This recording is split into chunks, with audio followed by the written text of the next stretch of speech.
à votre spiritualité, vous faites balader dans tous les sens. Et je vous ai dit que l'Africaine sont le seul peuple à genoux devant tout le monde. Parce que, justement, nous savons pas... Non, je dis les problèmes que nous connaissons ici au Mali. On a des problèmes de crise. La crise malienne, si tu connais. Comment on peut utiliser les ressources spirituelles dont vous parlez aujourd'hui pour régler le problème malien? Si nous sommes nous-mêmes, déjà, si nous sommes nous-mêmes... Donc il faut attendre que nous soyons nous-mêmes pour régler le problème malien? C'est la raison pour laquelle nous faisons le travail de conscientiser la jeunesse malienne, la jeunesse africaine. Otep à tous.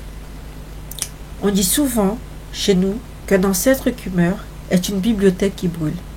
Ce proverbe reflète la richesse du savoir que nos aînés emportent avec eux lorsqu'ils nous quittent. Mais Ndoumbi Falcoli, cet historien et combattant pour la dignité africaine, défie cette idée. Il n'est pas parti en laissant un vide, mais bien un héritage intellectuel et spirituel inestimable. Par ses écrits, il a transmis les clés de notre émancipation en rappelant à chaque Africain et à chaque enfant de la diaspora qu'il est dépositaire d'une histoire glorieuse et qu'il a un rôle à jouer dans la renaissance de notre continent. À travers l'immensité de ses œuvres, il a participé à nous léguer l'éveil en héritage.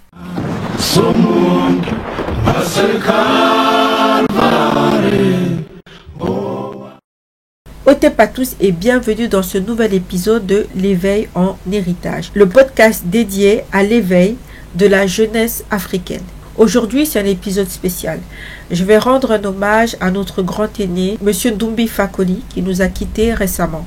J'avais prévu de commencer une série dédiée en fait à mettre en lumière, à mettre en avant toutes les figures contemporaines qui ont marqué en fait le combat pour une reconnexion à soi dans la communauté noire. Donc, je comptais le faire un peu plus tard, mais malheureusement, le décès de notre aîné a précipité en fait la sortie de ces épisodes. Donc, j'ai décidé de faire un épisode spécial en hommage à Ndoumbi Falcoli, qui m'a beaucoup aidé lors de mon cheminement pour la reconnexion avec moi-même. En fait, je l'ai découvert il y a de cela à peu près 5-6 ans. J'étais en fait en recherche. Je sentais que il y avait quelque chose en fait qui n'allait pas, et j'étais en fait en recherche, en quête de moi-même. Donc, pour cela, je faisais plein de recherches en fait sur différents moteurs pour pouvoir répondre à certaines de mes questions, et principalement sur la spiritualité, parce que je ne me sentais plus appartenir à l'église protestante, église dans laquelle mes parents m'avaient élevé dans le protestantisme. Je ne me sentais plus appartenir à ces valeurs suite à plusieurs événements qui me sont arrivés dans ma vie personnelle. Et je me cherchais, j'étais en errance en fait identitaire, en errance spirituelle.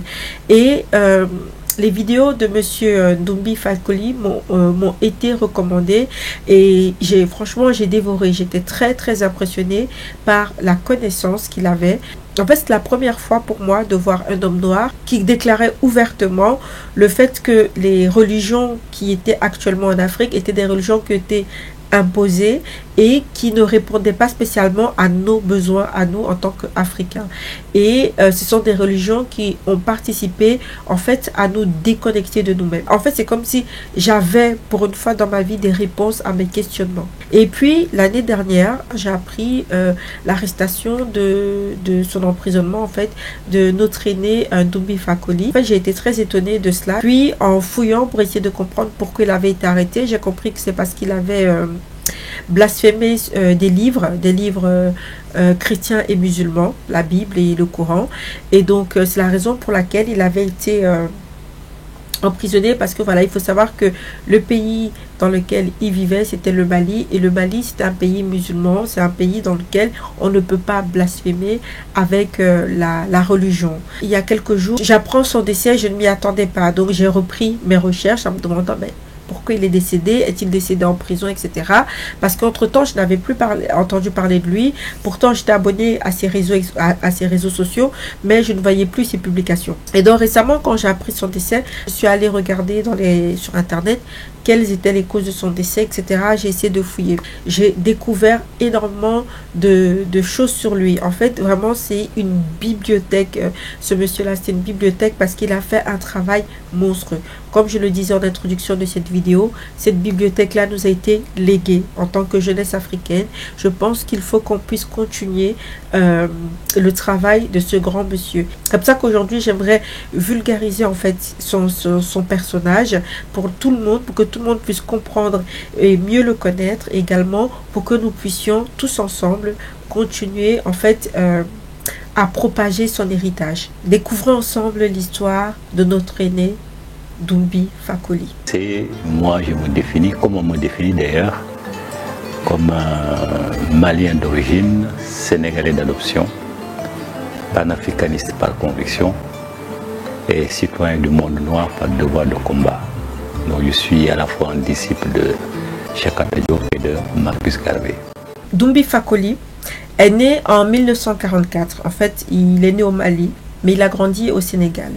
Il est né en pleine période coloniale. Donc on sait que le Mali a été libéré dans les années 60. Donc il était vraiment né pendant la période coloniale. Dès un jeune âge, il était passionné par l'histoire et par la spiritualité africaine.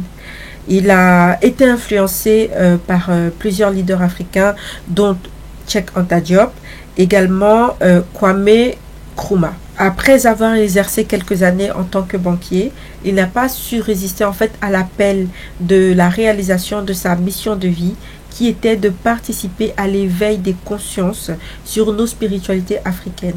Parce que selon monsieur Fakoly, le seul moyen pour l'Afrique de s'éveiller et de regagner en fait sa grandeur d'antan, c'est de se reconnecter à sa spiritualité ancestrale. Selon monsieur Fakoly, en se reconnectant spirituellement à ce que nous sommes, à notre essence, c'était le moyen pour nous de nous libérer de l'aliénation. Tout au long de sa vie, monsieur Fakoly a écrit plus de 50 livres sur le sujet et il était vraiment tourné vers la jeunesse africaine parce que selon lui, c'était vraiment le pilier, c'était le levier sur lequel il fallait s'appuyer pour pouvoir en fait élever le peuple noir. Parce que je veux dire, quelqu'un qui est déjà âgé, une personne plus âgée, c'est plus compliqué en fait d'enlever ses croyances limitantes en lui, tandis qu'un jeune, c'est plus facile de le construire en y mettant en fait de la bonne graine, en arrosant correctement. Il s'est beaucoup tourné vers la jeunesse africaine pour pouvoir justement les aider à s'éveiller avant que la propagande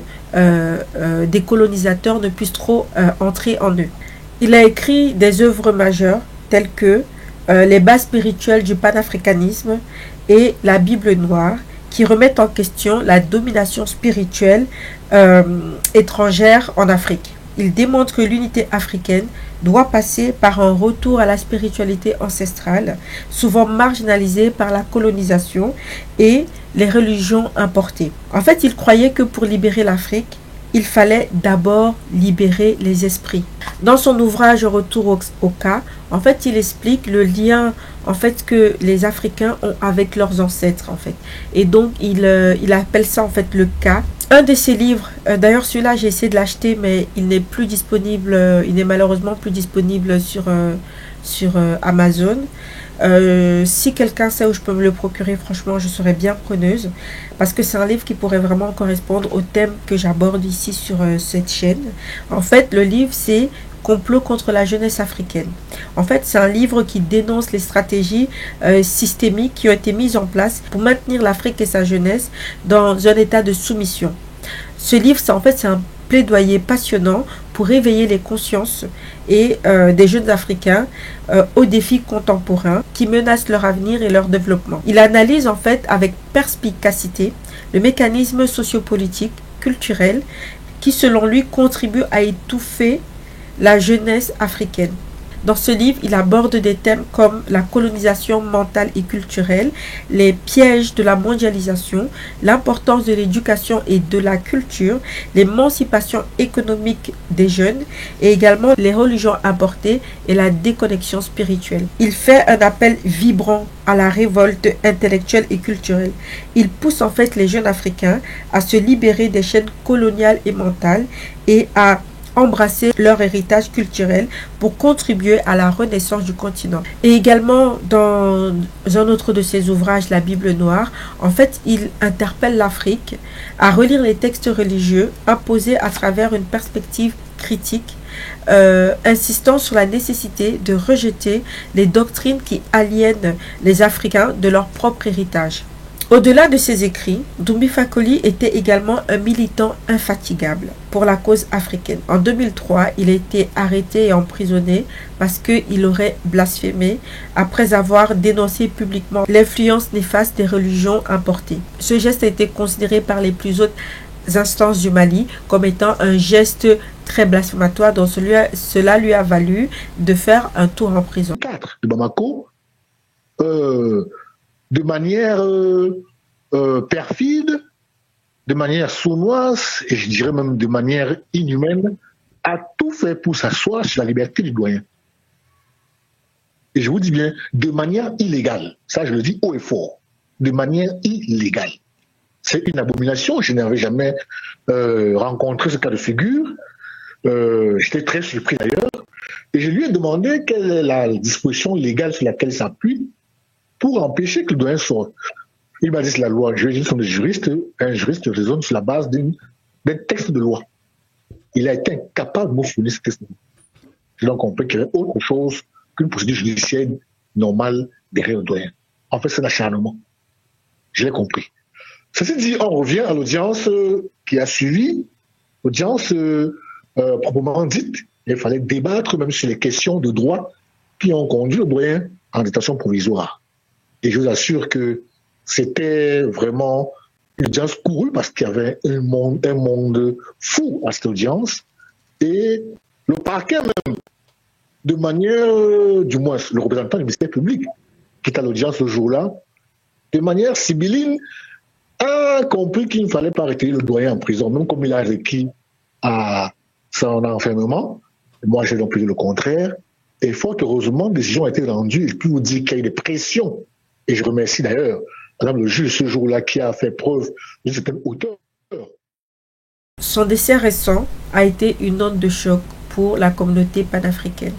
En fait, aujourd'hui plus que jamais, son message doit continuer à inspirer les jeunes noirs à pouvoir se libérer des chaînes mentales qui ont été les leurs. Doumbé Fakoli croyait profondément à la jeunesse africaine. Il disait souvent que c'est par la jeunesse que l'Afrique pourrait se réapproprier son héritage et bâtir un futur libéré. Libéré des chaînes spirituelles, libéré des chaînes mentales, libéré de cette colonisation qui nous a été imposée pendant tant d'années. Nous les jeunes d'aujourd'hui, nous avons l'opportunité de continuer son combat. J'encourage en fait tous les jeunes à lire ces livres, à s'informer au maximum sur la spiritualité africaine, à s'informer sur le combat de notre aîné Doumbé Fakoli pour pouvoir le continuer tout simplement. Monsieur Doumbé nous a laissé un héritage inestimable.